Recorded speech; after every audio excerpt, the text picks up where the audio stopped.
I'm currently day 4, so the final day, in fact just one more module to go, of running a supervising mental health first aid course.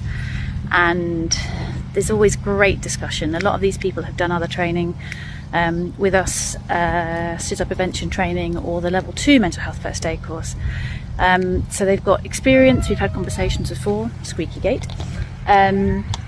And so we've had some really good discussion. We can go a little bit deeper into what is a massive subject. And a thing that always comes up for me is these things are called disorders. What we talk about are anxiety disorders, depressive disorders, stress disorders, personality disorders. They're called disorders. And when we get to the bottom of it, they're not disorders, they're adaptations.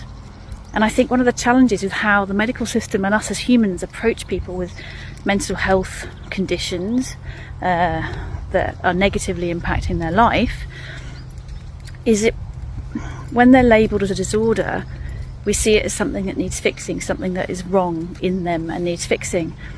But if we look at it as a really intelligent adaptation of a body that's trying to keep safe based on experiences and traumas it's had, it's just trying to protect itself.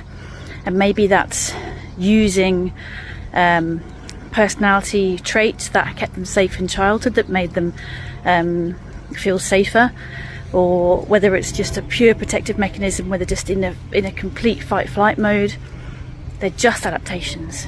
And it doesn't mean that as humans we should accept the way people treat us just because we can understand why they're doing it. We still have to hold people accountable for their actions, but understanding where these things come from drastically changes the support and help these people get, because we don't try and go in and change them and see them as broken and in need of fixing. We go in and say, not what are you doing, but what has happened to you for you to act this way. And then we look at healing and moving through and processing what has happened to that person rather than fixing something that's broken.